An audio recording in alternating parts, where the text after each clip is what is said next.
Beautiful.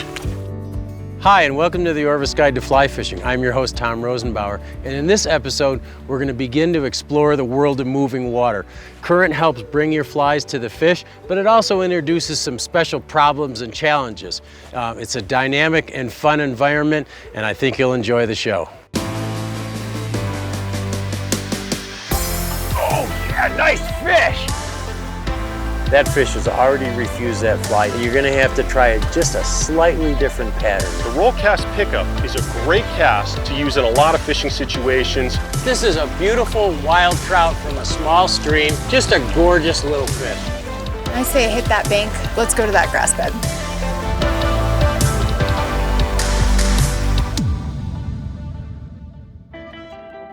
The Orvis Guide to Fly Fishing is supported by Orvis Fly Fishing, Algoma Country, Destination Ontario, Maine Office of Tourism, Yellowstone Teton Territory, Crazy Rainbow Ranch, Bahamas Tourism, Adipose Boatworks, Global Rescue, Trout Unlimited,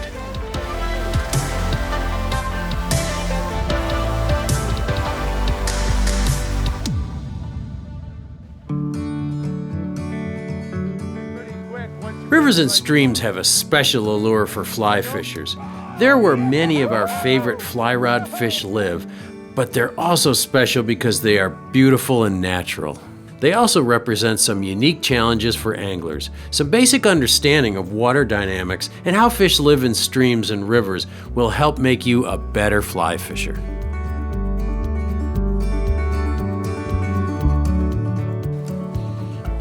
When you move from still water to moving water, it does introduce some complexities, and you need to learn how to manipulate your line so that your fly looks natural or looks the way you want it to look.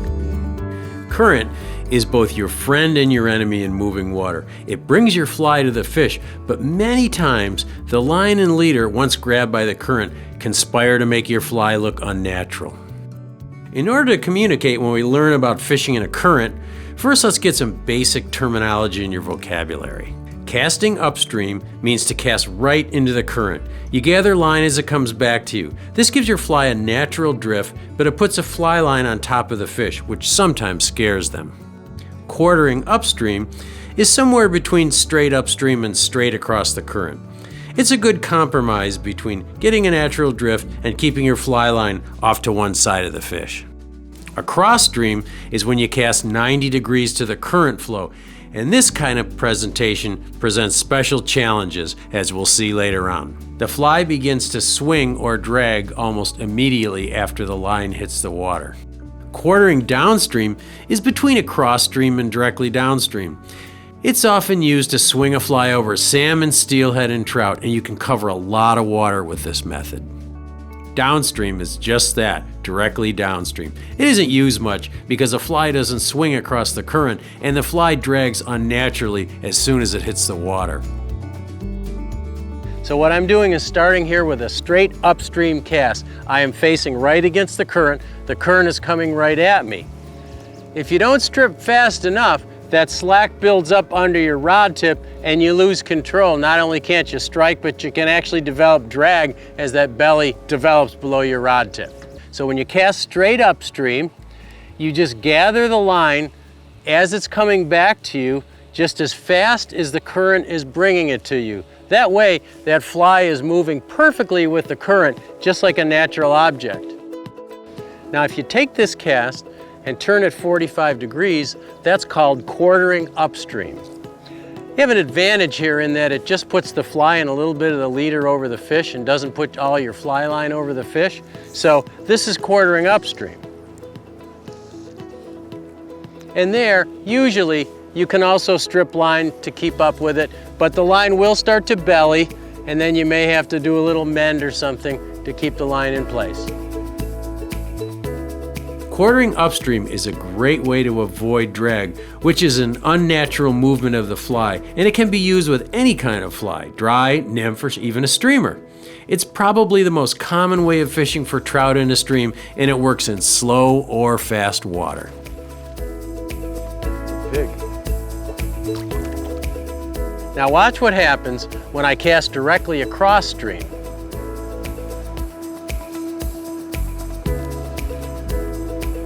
See what's happening behind me? When I cast directly across stream, that line bellies almost immediately, pulls the fly along with it, and causes what we call drag.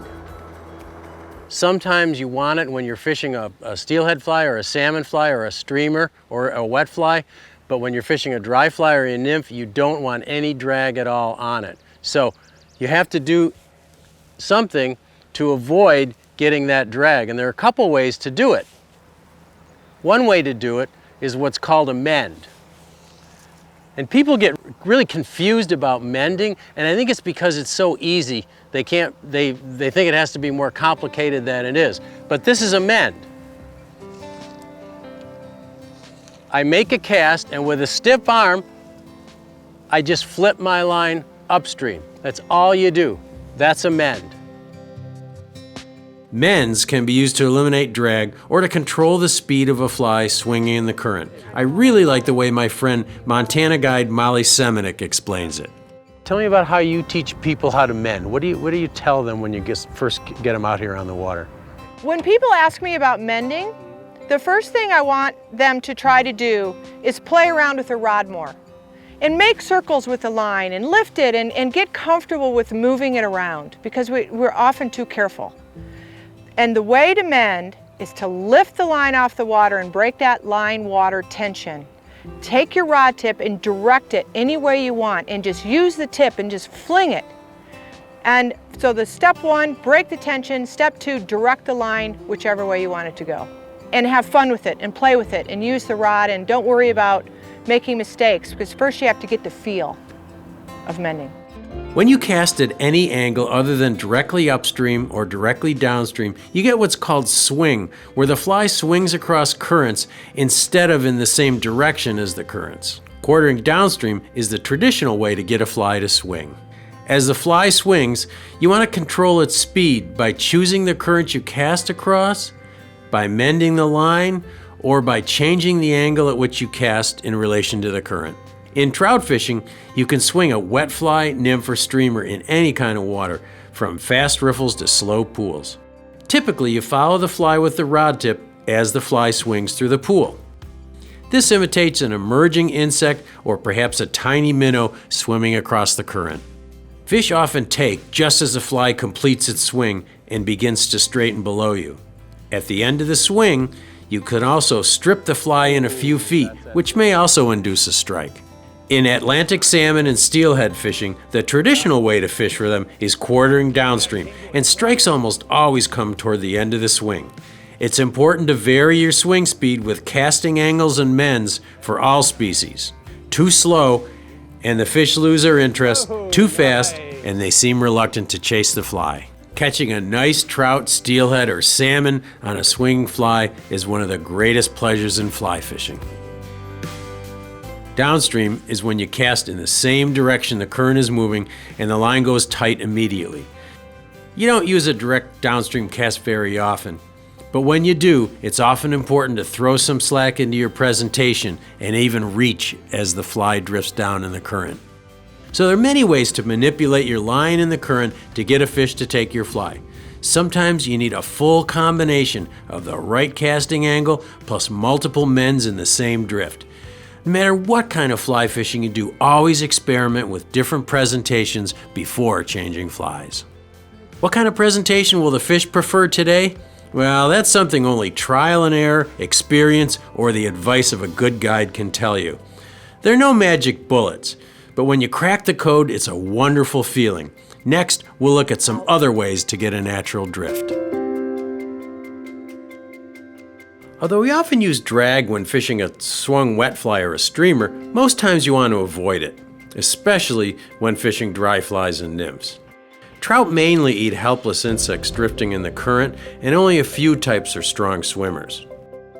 And drag is not always as obvious to us 40 feet away as it is to a trout just inches from a drifting fly. Drag can be quite subtle, but if you know you're fishing over trout and you have the right fly pattern because you caught fish on that fly earlier and you don't get any strikes, then you should suspect drag. And just as often, when you cast a dry fly to a trout and the trout splashes at the fly but seems to miss it, drag is probably the culprit.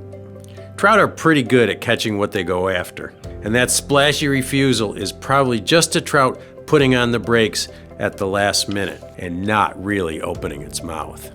Mends don't always work that well because they sometimes move the fly, and you don't always want a fly to move. Another way to reduce drag is called a reach cast, which is really nothing more than an aerial mend. Here we have a perfect setup for what's called a reach cast. We need a reach cast here. We've got fast water between us and the fish, slower water over there. The minute the fly line hits the water, the fly's gonna drag. It's gonna pull the fly downstream, the fish aren't gonna take it. So what we're gonna do is, in here is a reach cast to throw a loop of line upstream. We're gonna get the fine points on the reach cast from Pete, our casting instructor, a bit later on. But for now, I just wanna show you how it's one thing in your bag of tricks to avoid drag. If you're trying to cast across conflicting currents like you have over there, it's always better, if you can, to wade as close as you can to get as close to the current that you're fishing into as you can. I could cast all the way across to that slower current below that island, but I'm gonna have an awful time. My line's gonna be twirling all over the place and I'm never gonna be able to keep control of my fly. Maybe you can't cross the river. We have other things in our bag of tricks. With a longer fly rod, you can keep your rod high and try to keep most of the fly line off the conflicting currents. When casting across currents like I did up here behind this rock, it's always a good idea to keep that rod tip high because the current in the center of the river would have dragged my fly right out of there too quickly. If that doesn't work, you've still got other options. Every piece of water is like a fingerprint with unique current lanes, and sometimes you have to try a number of different angles and presentations to get what we call a dead drift or drag-free drift. And believe it or not, we have still not exhausted our bag of tricks.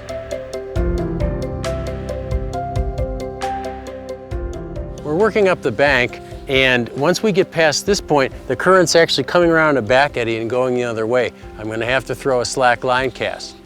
There's two ways to do it. One is to stop the rod high and just drop the rod, sort of a half parachute cast. The other way is to throw an S cast by wiggling your rod tip as the line comes forward. Another cast to try is the parachute cast, also known as the pile cast, which I like to use in tricky spots like the tail of a pool where drag is always nasty. I'm going to do what's called a parachute cast. Parachute cast, what you do is you aim your cast up into the sky and then you drop your rod like this, and what that does is it throws a bunch of slack into your line so that slack has to pay out before the fly starts to drag. So here's how you do it. I'm false casting off to the side, the fish are over there, and now I'll aim high and drop my rod. That gives me some nice slack. You see how that slack has to straighten out? And that's gonna give me a drag-free drift. So aim high and then drop. Your leader can also be modified to reduce drag. Instead of using the typical 2 feet of tippet material, tie on a new tippet that is 4 to 6 feet long. The tippet will land in loose coils, which will also help you avoid drag. You can use all of these tricks to avoid drag no matter what kind of fly you're using, streamer, dry, or nymph. Mends aren't usually as effective with a dry fly because they almost always move the fly, but they can be effective with nymphs in faster water or with a streamer to slow down its swing.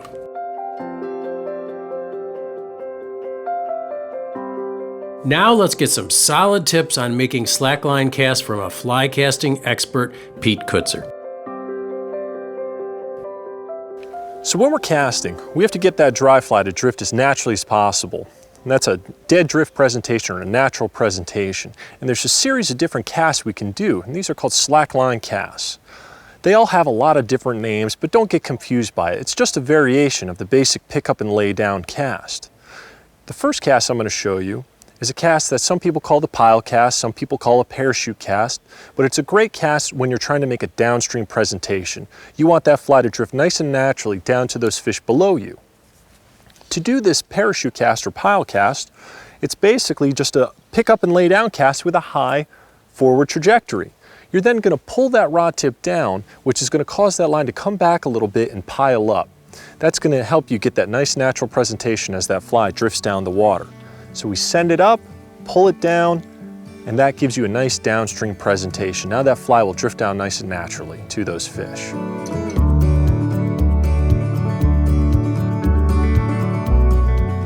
When you have to present your fly across the river, we have to put controlled slack in the line either by mending or by a cast called a reach cast.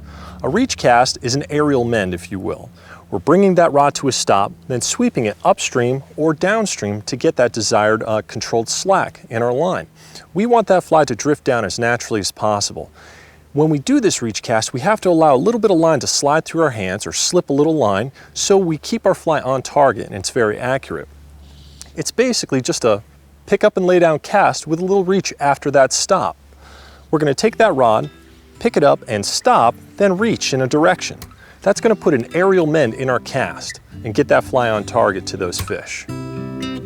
So now you have some ways of avoiding drag when fishing in rivers and streams. Next, we'll talk about staying safe and getting the fish to the net in moving water. A lot of newcomers to fly fishing have problems setting the hook. There are many times when trout refuse a fly because they change their minds at the last minute, which is called a refusal, and looks like you missed a strike. There's nothing you can do in a case like that, but try again.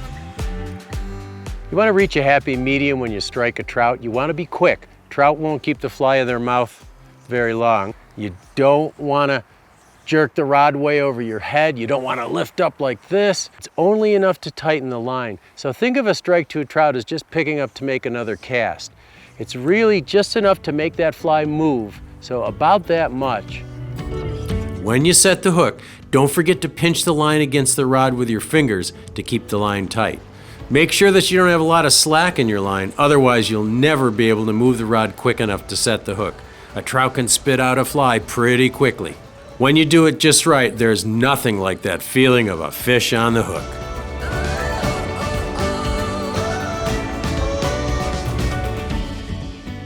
Playing a fish in moving water introduces some special challenges. When it's a small fish, you can just strip in line as if you were retrieving line. But when you get a frisky fish in fast water, that's another story. It's always best to get downstream of a fish so that it has to fight against the current.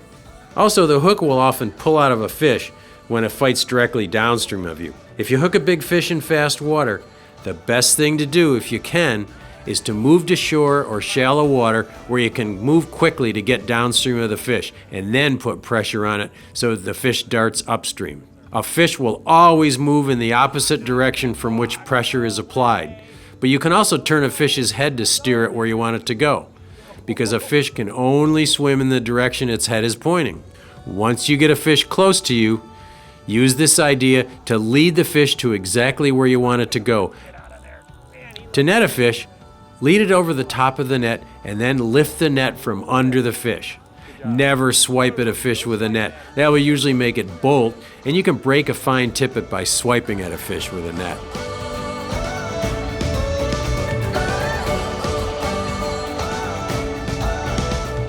Dealing with current also means watching where you wade. Never move your weight from one foot to another until one foot has a firm placement.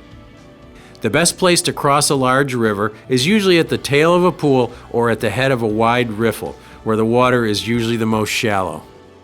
One important tip for wading safety is when you're crossing a wide piece of river like this, you're not sure of the bottom or the current, always angle yourself upstream when you're crossing. If for some reason you get to a point where you can't go any farther, you can always retrace your steps. If you angle downstream, you might get pushed into a hole and get yourself into big trouble. When crossing a difficult piece of water, make sure you stop and rest briefly if you get tired. Wading is hard work, and I should have had a wading staff here. When turning around in deep, fast water, always pivot in an upstream direction against the current, because rotating while facing downstream can push you into a deep hole. When you're wading tricky water, it's always a good idea to have a wading staff. If you don't have a regular wading staff or you forgot yours, you could cut a stout piece of wood or grab a stout piece of wood from the bank or use a long-handled net. And what you want to do is shuffle along, keeping the wading staff downstream of you so you can lean against the wading staff. So you put it downstream, park it, and then you use that to support yourself. Always wear a wader belt in fast water. It'll keep water from getting into your waders, which will prevent your waders from becoming a sea anchor, pushing you downstream, and will add buoyancy because of the air trapped inside your waders.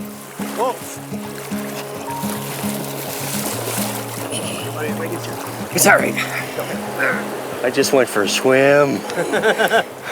And don't forget to wear the correct footwear. Felt soles, where they're legal, are very secure on slippery rocks, but they stay wet for a long time and harbor invasive species. Rubber soles are great for muddy banks and bottoms and for hiking long distances, and by adding carbide studs to the bottom of them, rubber soles can be made as secure as felt, even on slippery rocks. Be as careful in shallow water as you are in deep water. A spill in deep water will often just get you wet. A spill on streamside rocks, which are often very slippery, can break a bone. Never step where you can't see bottom. And if you're fishing in the evening, into the dark, always know the water really well. You know, moving water always adds some excitement to fly fishing. And there's just something about the feel of moving water around your feet that makes you glad to be out here.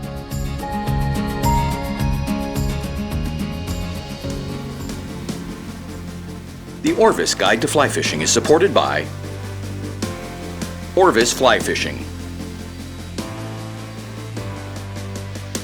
Algoma Country,